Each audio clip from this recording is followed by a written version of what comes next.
So you think we should have a professional intro? Yeah, this is supposed to be our professional intro.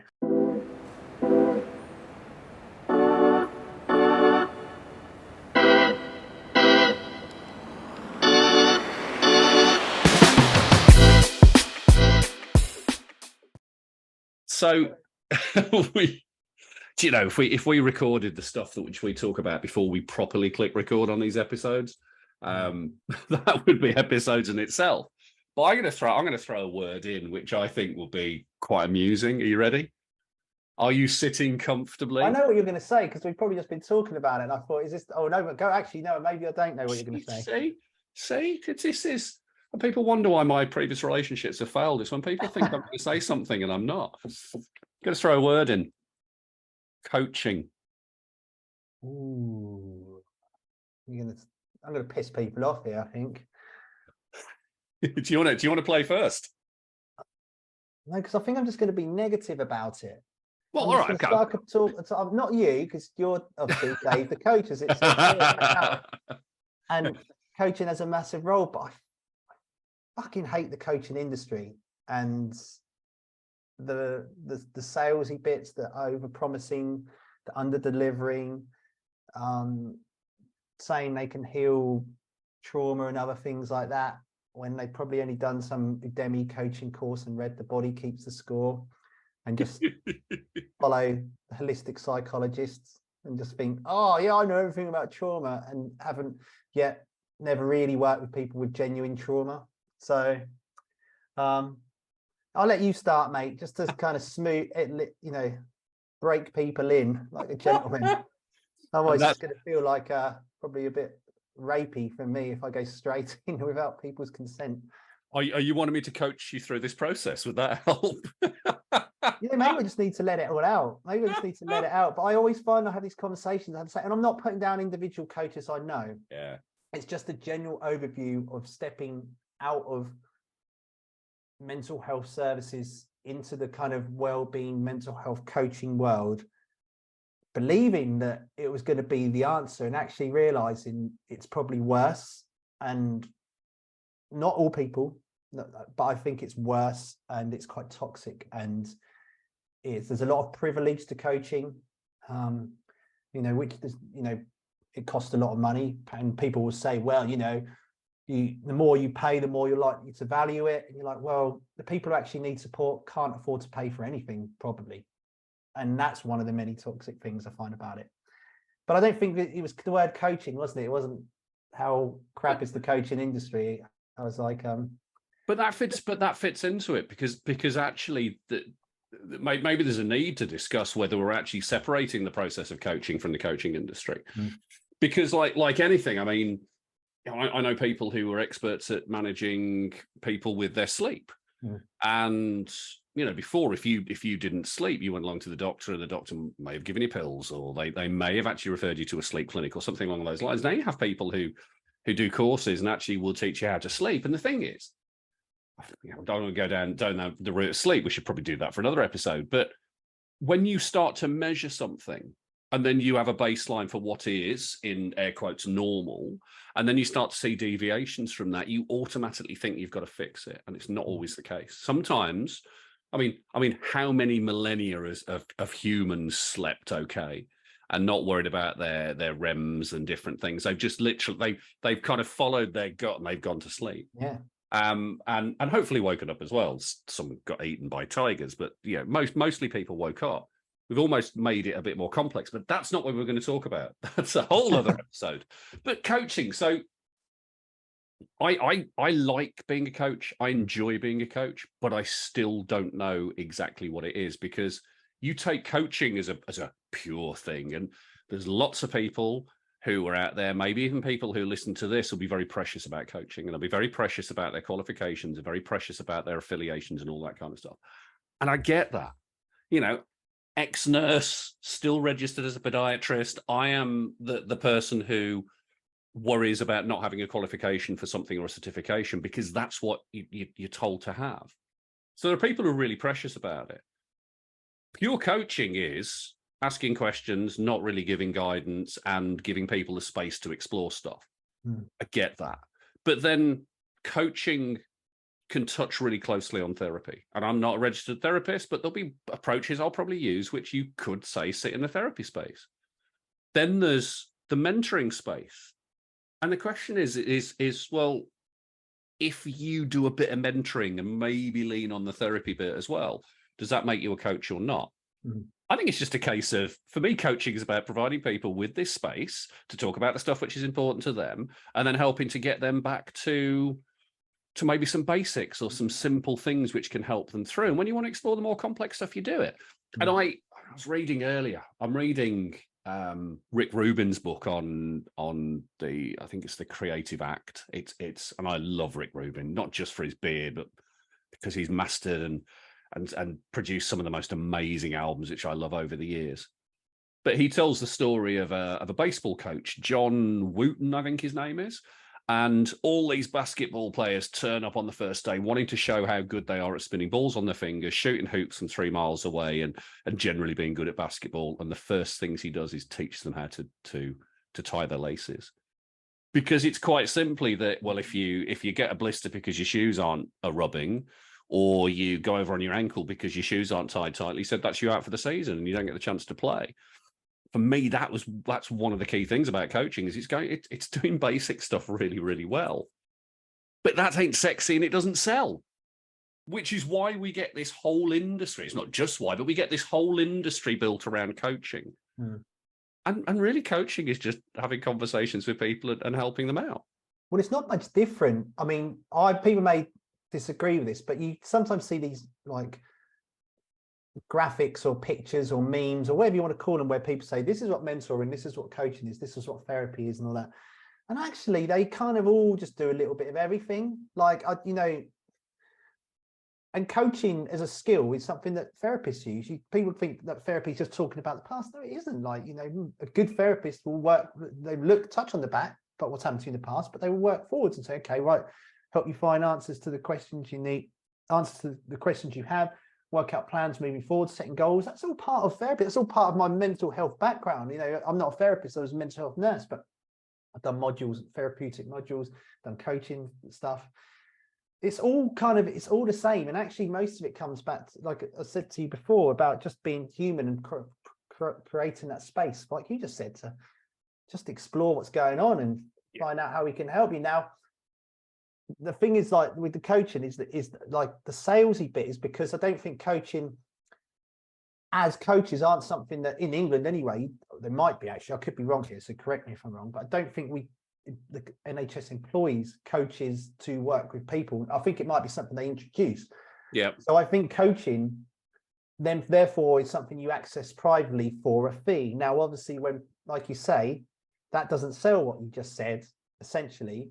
So the coaching industry, to get people to work them, has to cherry pick the people the recommendations they've had. They might have 1 out of 20 that's been amazing and it's life transforming, use that, and then they over egg that and they oversell. Now, what they do, then they will just use keywords to get you hooked in. So trauma being a massive thing right now, isn't it?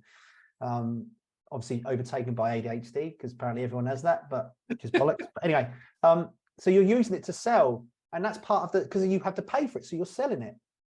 But with that becomes a whole load of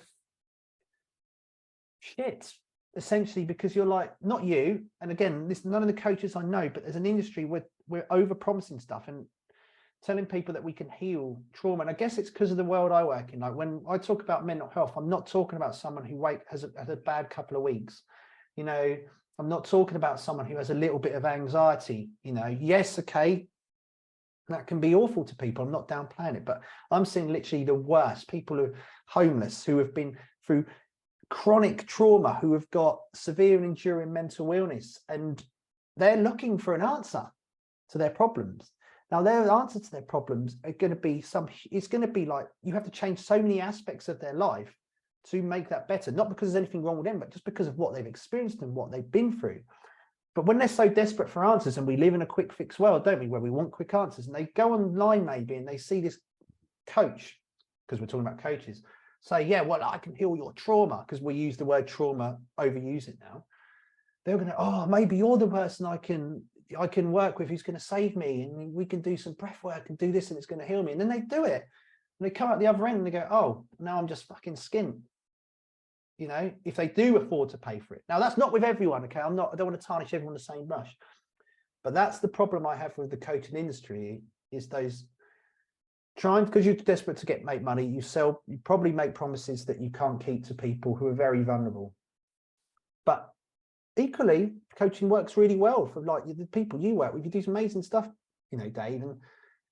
But like, you would probably agree, and correct me if I'm wrong here, but you would probably agree that the problems they have, you're not. I'm going to assume that you're not working with people who are completely homeless, who have literally, you know, maybe in county, the young people in county lines, or you know, they're prostituting themselves or stuff like that. You know, or you know, I think maybe in coaching probably is more for, there's a level of privilege to coaching, isn't there, to accessing coaching and making the most of it. I think that's a really big point, and it's why I struggle with coaching language. When I'm from Birmingham, so you know, I'm from Birmingham, but so and I'm not slighting anyone from Birmingham and saying that they don't have access to good quality language in Birmingham, because they do. But I like simple stuff, and you'll know this from nursing over the years, that quite often the role of the nurse is as this translating conduit between the babble that you maybe get from the doctors. Apologies to any doctors listening and watching, but you know, the babble you'll get from the doctors about what they're going to do for the patient. The nurse is in the middle actually going, well, they've said this and what they mean is this, and translating it and making it useful. I have a real issue with coaching language. And I did stand up last year and I took the piss out of it a little bit, because holding space. I know what holding space is. I get it totally. It is providing an environment for people to share what's important to them, to talk, to be heard, to be listened, to be seen. I get that. But holding space just sounds to me like something astronauts do. It's like, and then co-creation. I mean, co-creation does sound a bit too close to procreation for my liking, but that's okay. Why can't we just say working together? Not I'm going to hold space for you while we co-create your therapy, you know, your wonderful vision. Yeah, why can't we just say, look, we're going to provide an environment where we can work together to sort out what you need. Yeah. And so I think that privilege is, there's a privilege in financial terms, absolutely. There is a privilege in terms of language used, and I think the only people who truly understand coaching language are coaches and people who've been coached. Which is why, you know, if I was going to give advice on this, if you think a coach would be useful for you, and a coach may well be useful for you, I've got amazing clients who are doing amazing things. But if you want $100,000 by Thursday, I'm either going to be your getaway driver, or you need to talk to another coach. That's not what I do. But if you need someone who's going to listen, is going to help you to work through stuff and has done it themselves, then yeah, I'm absolutely the person for you. But the advice I would simply give people is, go and have a chat to a coach. Any coach, in my opinion, who is worth spending time with will invest some time in you first. Yeah. And I can guarantee that, you know, I don't know what the hit rates are, and maybe pull on mine. It's Pareto principle. It's 80-20. That probably 80% of the people that I will invest time in and have conversations with don't end up as clients. And that's absolutely fine, because the game for me is about helping people to improve, and maybe further down the line they'll become clients. Maybe they'll never become clients, or maybe they'll go and talk to a friend who'll become a client. I don't know.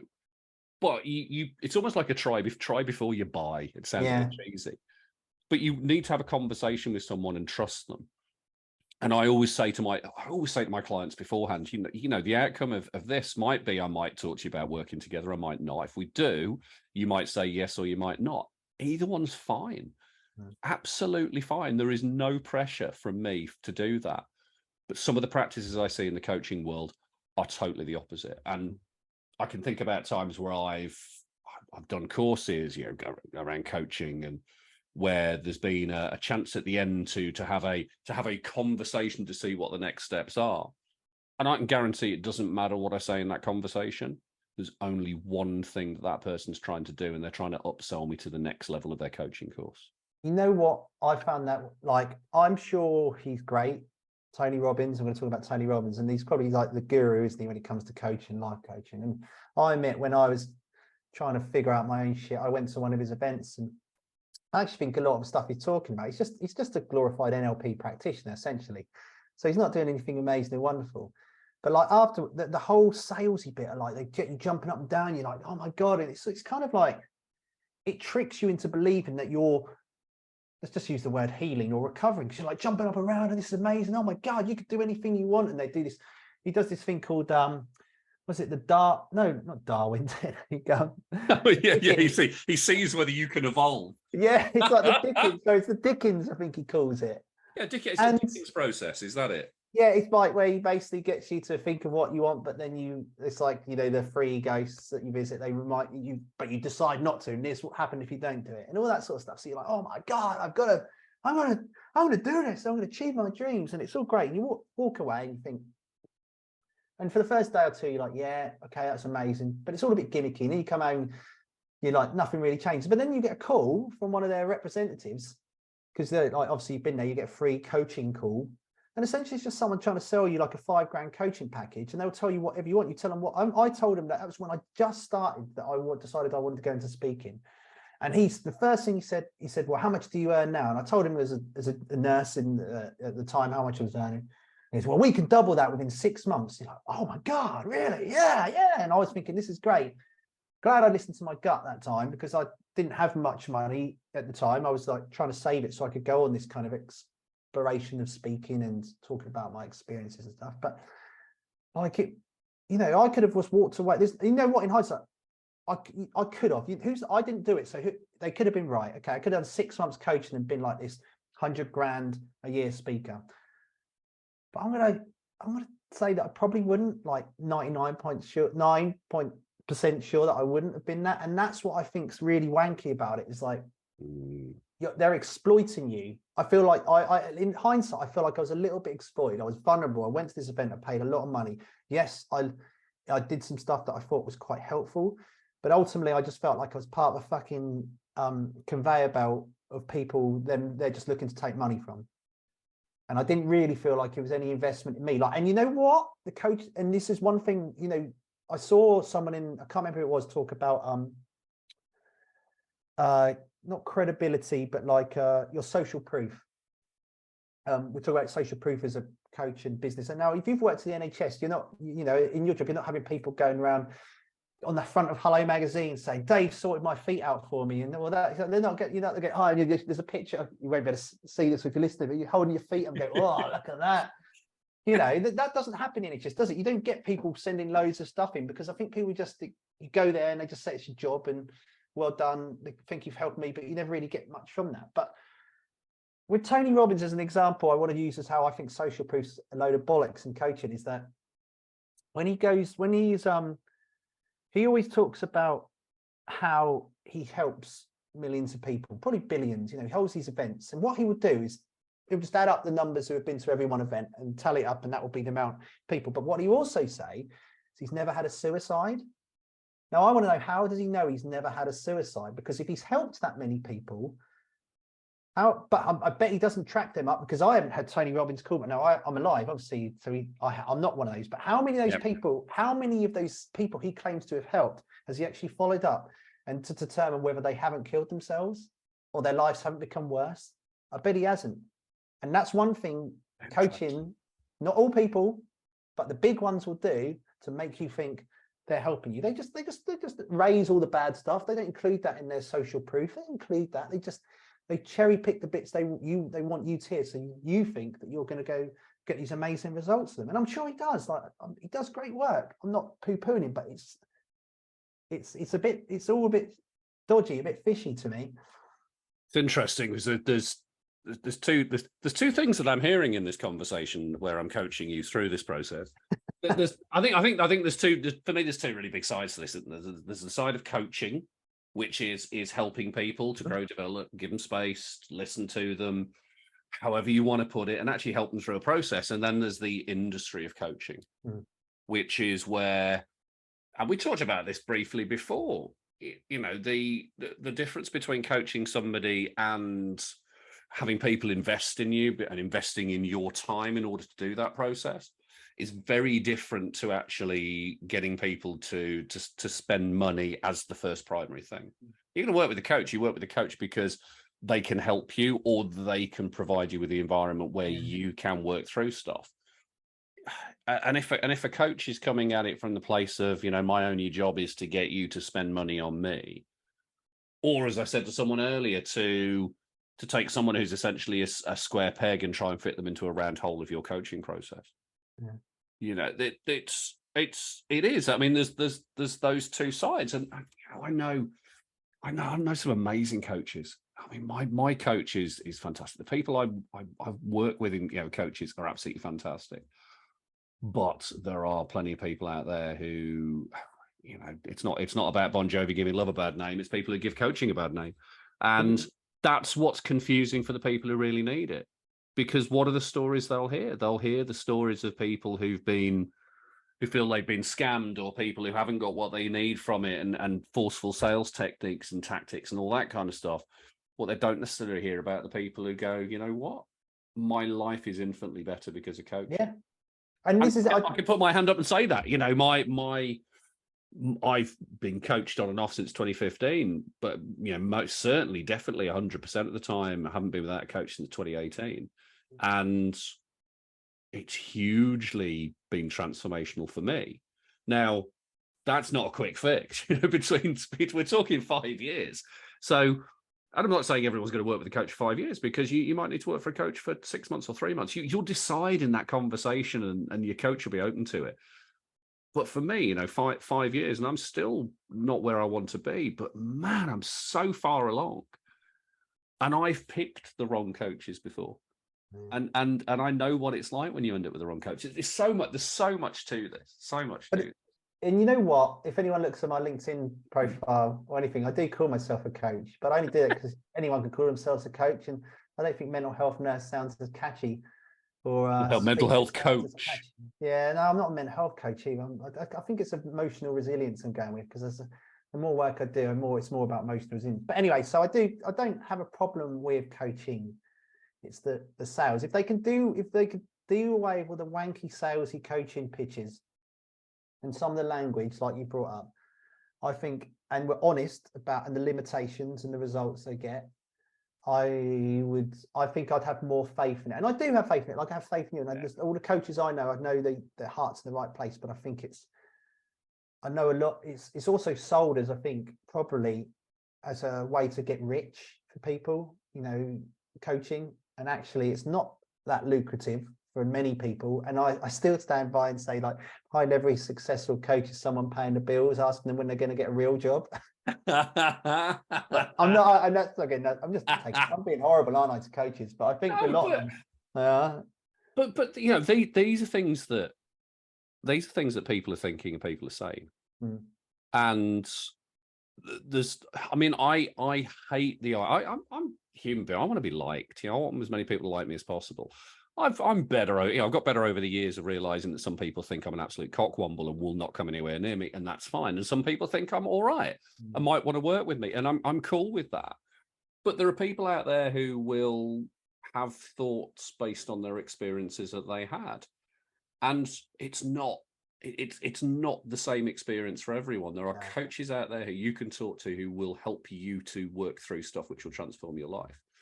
And there are coaches out there who have been coached by people and got caught up in that whole get rich quick stuff. You know, I mean, the coaching industry is huge. The mentoring industry is huge. The life coaching industry is huge. And I'd probably say that the work I do falls more into the life coaching camp, which as I said in the stand-up comedy, I think last year, I said, I know a life coach, I said, which might be classed as quite low on the rungs of the ladder of coaching. I actually think it's the opposite. I actually think it's probably one of the best forms. But then you've got people, the coaching industry of coaching coaches to coach, or coaching coaches to create coaching businesses. There's a whole kind of industry around that. And that's fascinating. That for me is absolutely fascinating. And I even saw it the other day, and it made me chuckle. Someone who I don't think has been coaching a long time, and I'm very, very short time, certainly shorter time than I have, and they now coach other coaches, and I'm like, how does that work?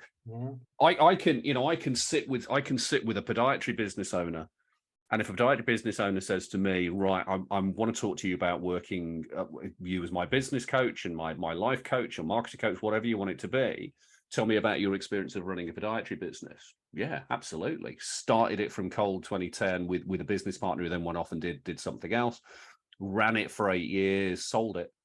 Had to, go through the whole business development marketing process. And I've done what a lot of people don't get to do in podiatry, which is sell a clinic. A lot of people don't do it. It just disappears. So I've probably got more credentials than a lot of people when it comes to this kind of stuff. And the other thing is, I've got 50 odd years of life, including a failed marriage, 3 kids, a reasonable amount of trauma of loss of people at school, and being in hospital as a kid. All of that stuff kind of adds up. Doesn't mean I'm going to be the perfect coach for many people. I might be someone who's no good for them. But at least we'll get to have that discussion. But yeah, I find, we've kind of gone off on a rant on this one, and I'm happy to throw it out there. And hopefully, Tony Robbins, you won't sue us too badly. That was great. He's amazing. Yeah, yeah, love it. He's really cool. Yeah, what's that clip on his Netflix thing where he just shouts at that woman to dump? Did you see it? Did you watch the Netflix? No, I'm not your guru. I'm not your guru. And there's a bit when I was like, fuck. I think he took this woman's like indecisive about whether she wants to be with this guy, and he just shouts at her. And I mean, obviously they could have cherry-picked bits to make it sound more extreme. I get how this TV stuff works. I was like, fucking hell, mate, that's a bit brutal. Like, just goes, you fucking dump him now, or something like that. And you're like, what? But like, I just want to point out, like, I know I've torn coaches. Like, there are bad mental health nurses, there are bad doctors, there are bad therapists. Yeah, absolutely. In all areas of mental health, well-being, any kind of health, there are people who shouldn't be doing the job. They're either burnt out or they're just not right for it. They just don't know how to build rapport with people and, just be good people and understand and compassionate. But so for me, it's not the art of coaching. It's always been the industry. And it's probably why I've stepped away from it more now, because I'm just like, when I ever say to people, like when I work with people, I say, I don't know if we're going to be able to solve your problems. I think life can get better for you, but I might not be that person. But I'm here to walk beside you, I'm here to help you on this journey, and I reckon we can make some difference. And like, promising results that people probably won't get, and then telling them that they don't get the results and they didn't work hard enough. It's just, and whatever the usual coaching stuff that some people will say. Yeah, it's just a bit wanky, and shows that they don't understand human behavior and what goes on for humans, and how easy, recovery in theory is easy, but actually the process of it's really fucking hard, and especially if you're in really shit situations. And I think sometimes it's that they want to cover that up by just putting it on the person, saying they didn't put any effort. And you're like, well, I'm sure they did, just your fucking NLP technique probably didn't solve all their problems like you told them it was going to. So I think we can probably summarize that we've got interesting experiences of coaching, but actually when it comes down to it, coaching is an amazing thing which can help a lot of people. 100%. Yeah. And there are people who cannot access coaching at the moment because there's barriers in terms of price, and probably barriers in terms of language, and maybe barriers as well in terms of what people's perception of it is. But the issue probably that we have deeper down is with the coaching industry, and the way that there is elements of manipulation in there. And I think that's our takeaway. What do you reckon? Yeah, definitely. We just got to think about what we're going to randomly rant about for the next episode. I'm sure we'll come up with something. I've always got something to rant about usually. Right then, we'll see you in the next one. So you've been listening to Alex and Dave. And we couldn't actually think of a way to finish off each episode. So Alex is doing his version of Careless Whisper for your listening pleasure. But if you've enjoyed today's episode and you like Alex's musical interlude, then come and tell us. You can find us online somewhere. And if you like what we do, 5-star review would always be good. And share the love. Let's get